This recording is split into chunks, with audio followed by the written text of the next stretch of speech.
네, 박세현입니다. 자, 이제 이 방사광 가속기 왜 중요한가 이렇게 나와 있는 지금 유튜브에 있는 것들이에요. 이 방사광 가속기 때문에 이건 약 한 8분짜리인데 같이 한번 보려고 하는 겁니다. 왜냐고요? 한번 진짜 어떻게 바뀌었는지는 이 최근 것들 계속 있는 것들은 또 계속 바뀐다고 했지 않습니까? 그냥 얘는 로버트가 이제 음성 믹싱만 성우가 한 것 같아요. 한번 같이 볼게요.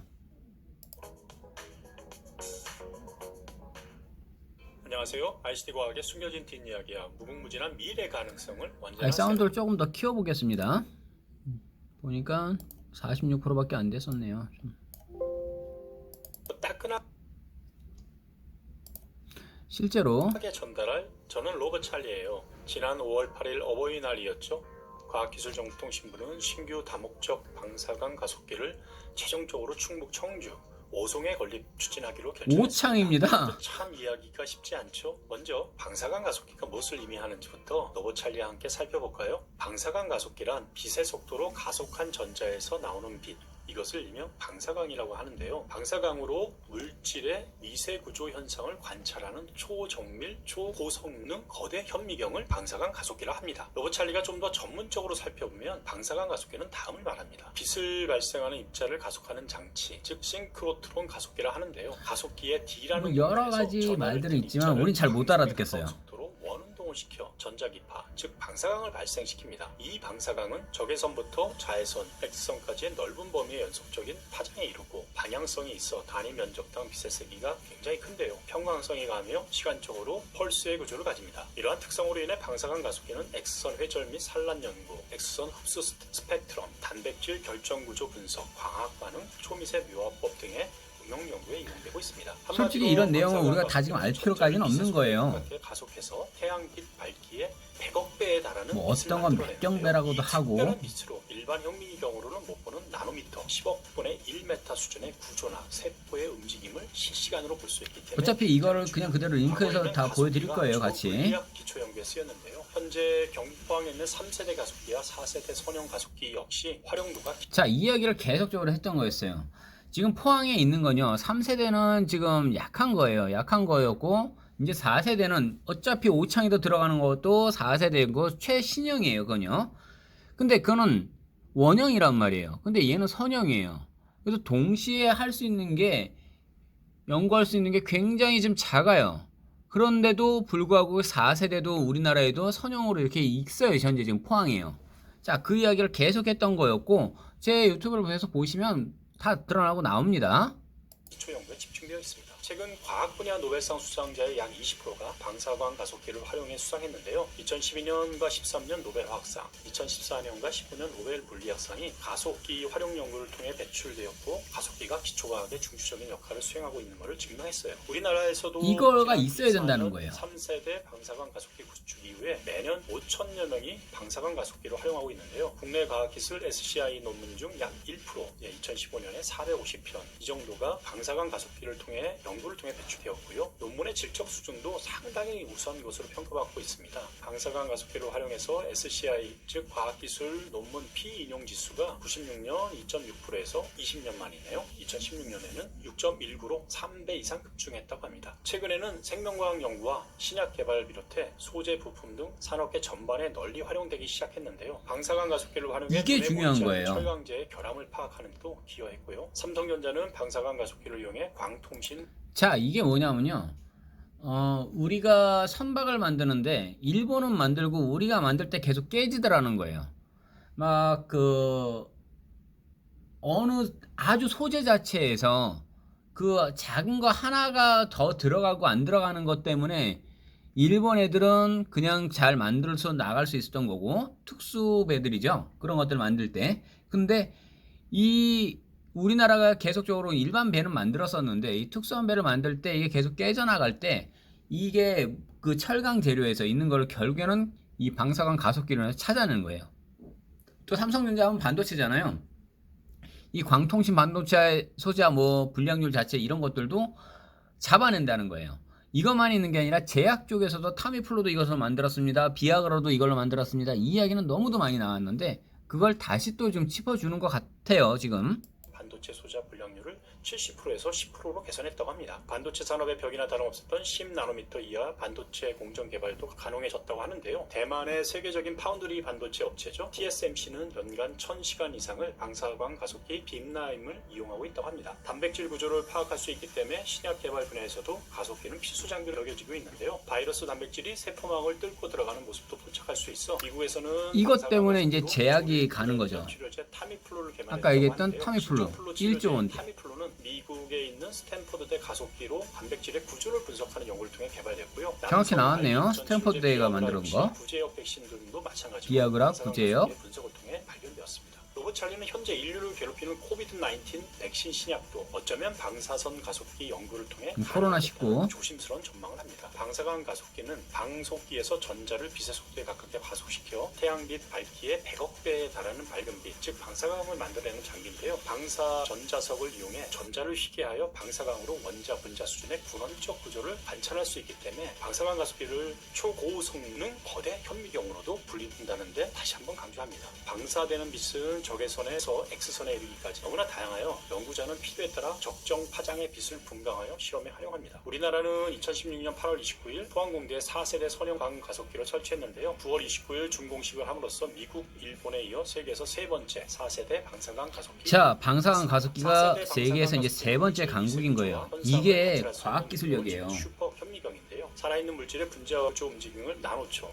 즉 10억분의 1초에 1000만분의 1초인 이게 뭐 1000조 분분의 1초 단위까지 분석할 수 있습니다. 이 백경배라고 얘기하는 게 저게 나왔네요. 생명 화학 반응을 보기 위해서는 이런 현미경이 반드시 필요하는데요. 포항 4세대 방사광 가속기는 2011년 착공에 5년 만에 준공됐다고 하네요. 2620평방미터 부지에 길이가 1110m이고요. 높이 3m로 건설되어 국내에서 가장 긴 단층 건물로 지어졌고 사업 비용 4,298억 원의 국민 세금이 들어갔습니다. 1995년 가동을 시작한 3세대 가속기에서 만들어내는 X선 세기는 햇빛의 100억 배였는데요. 포항 4세대는 그보다 1억 배 강한 백경배에 이른다고 합니다. 그래서 백경배라고 나오는 게 맞네요. 밝게 볼 수 있다는 뜻인데요. 4세대 방사광 가속기를 보유한 나라는 미1 그리고 한국이 세 번째였다는 걸 다시 한번 말씀드립니다. 4세대 선형 가속기는 펜포초, 즉 1000조분의 1초 동안 일어나는 현상까지 살필 수 있다고 해서 수소 원자 2개와 산소 원자 하나가 물이 생성되는 찰나의 순간까지도 포착할 수 있다고 합니다. 식물잎에서 일어나는 광합성 과정, 대단하네요. 식물을 모방한 태양 전지를 개발하는 데 활용할 수 있다고도 합니다. 네, 그래서 포항 4세대 방사광 가속기의 첫 번째 실험 우파가 한국과 스웨덴의 공동의 물 분자 구조로 남아 있다고 합니다. 4세대 방사광 가속기가 개발된 이후에야 이 분야에 대해서 연구가 가능해지고 중간에 문자가 하나 들어온 거랑 잠깐 끊겼습니다.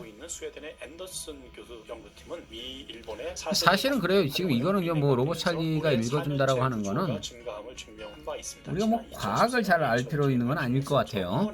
X선 레이저 방사광이 10마이크로미터 크기 물방울에 부딪힌 후 만들어지는 회절을 측정하는 것으로 얼음으로 결정화되기 전에 100펩토초 이내로 측정 가능한 우리나라의 방사광 가속기를 활용할 수 있게 되어 이론적 가설로 그치고 있었던 초냉각된 물의 결정 구조를 실증할 수 있을 것으로 여러 전문가들이 기대하고 있답니다. 네, 그리고 지난 5월 8일에 이번에 새롭게 선정되어 충북 청주시 오창읍 후기리 일대에 추진 중인 차세대 방사광 가속기는 지금 현재 오창 테크노폴리스 산업단지 내 54만 평방미터 규모로 건립 중에 있는데요. 4세대 다목적 방사광 가속기에 해당되는데요. 2020년 사업에 착수하여 본격적으로 착수하게 되죠. 2028년 운영을 시작할 이 새로운 다목적 4세대 원형 방사광 가속기는 태양빛 밝기보다 약 1조 배 맑은 광선을 쏠 수 있다고 하는데요. 이게 어떻게 우리가 비교할 수 있냐면 지금 좀 전에 설명했던 직접 비교 대상인 포항의 4세대 원형 방사광 가속기의 밝기, 즉 태양빛의 100억 개보다 무려 100배가량 고성능이라고 합니다. 전문가들은 오창에 들어설 새 방사광 가속기가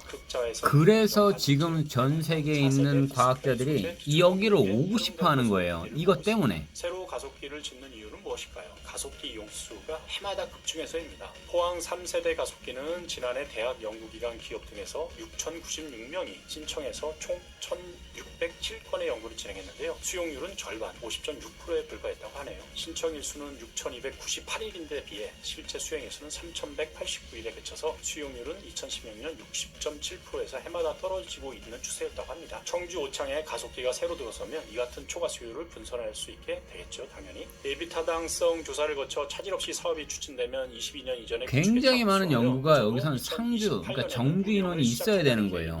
노보찰리는 미래 첨단 산업 분야의 경쟁력을 높이기 위해 계획보다 좀 더 신속하게 구축되어 운영되길 응원하고 기대합니다. 지금까지 그 어려운 방사선 가속기에 대해 나름 쉽게 다양한 점에서 살펴보았습니다. 궁금한 사안이 있으면 언제든 노보찰리에게 자, 그냥 단순하게 이것만 갖고 말씀드려 본다면 뭐 우리가 과학기술력이나 뭐 이런 것들 얘기를 들어보자는 게 아니었어요. 자, 어떤 분야에 이 방사선 가속기가 왜 중요하냐고요? 없을 수가 없다는 거예요. 결과적으로 오창에 들어가는 게 최고로 좋은 거였구나 라는 걸 지금 알 수가 있는 거예요.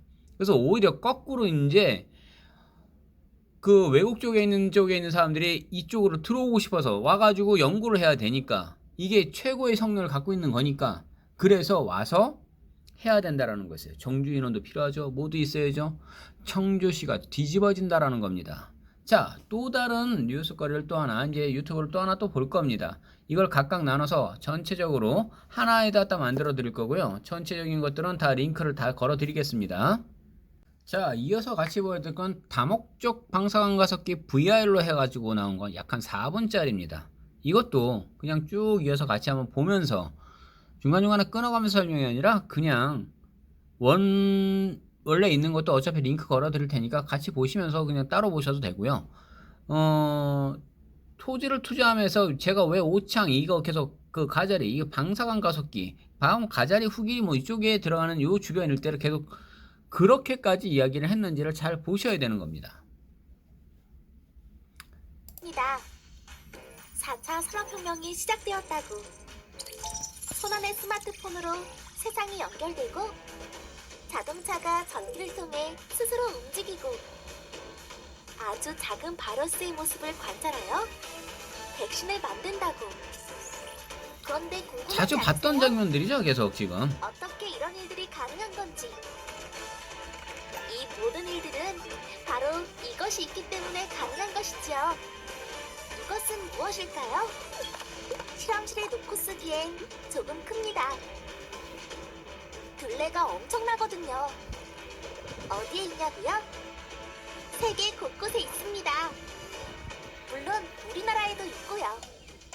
과학기술 강국 그러나 4세대에는요 일본하고 미국밖에 없어요. 충북 청주시 오창이라는 우리 곳에서요. 한국에 하나 있고요. 이것을 우리는 꿈의 현미경, 다목적 방사선 가속기라고 부릅니다. 쉽게 말해 전자를 가속해서 적외선부터 X선까지 다양한 빛을 사용하는 현미경입니다. 그럼 다목적 방사선 가속기에 대하여 한번 알아볼까요?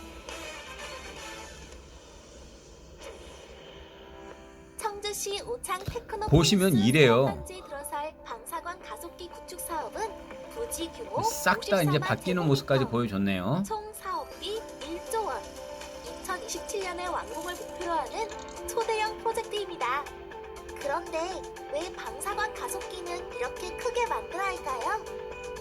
단백질 분자 구조 같은 미시 세계는 일반적으로 사람의 눈에 보이지 않습니다. 하지만 매우 짧은 파장이 비친 방사광을 강하게 가공해 쪼이면 내부 구조를 관찰할 수 있죠. 이때 방사광 빛은 태양의 밝기보다도 1조배나 밝다고 합니다. 이런 빛을 만들기 위해서는 전자를 빛의 속도로 가속시켜야만 가능한데, 그래서 전자가 빛의 속도로 지나갈 수 있는 길이 필요합니다. 이러한 길은 복잡한 자기장이 있는 아주 긴 진공통로로 만들어져야 하고, 빛과 전자를 분석할 수 있는 다양한 첨단 장비들도 함께 있어야 합니다. 그래서 방사선 가속기는 이렇게 규모가 큰 것이죠.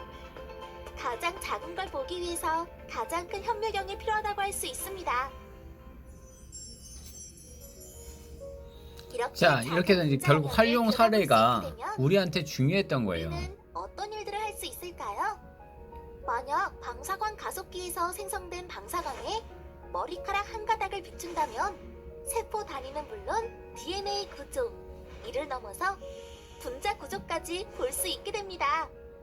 머리카락의 모든 것을 알 수 있는 것이지요.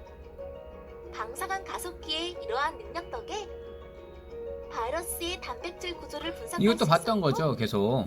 그래서 신종플루 치료제인 타미플루가 개발될 수 있었습니다.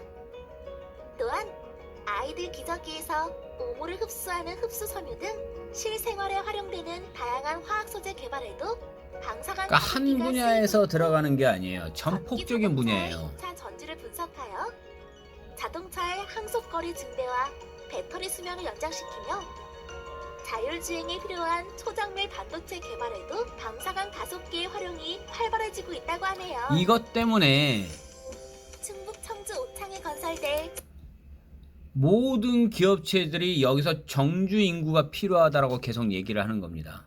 그리고 전 세계에서도 이쪽으로 들어올 수밖에 없는 상황까지 가는 거예요. 그래서 여기가 어마어마하게 파급 효과가 큽니다라고 계속적인 말씀을 전해드린 거고요. 단순하게 우리 어떤 일자리 하나 들어왔어요, 이거 됐어요, 이게 아니더라는 겁니다. 이게 차세대 방사관 가속기는 우리에게 무한한 가능성을 열어줄 것입니다.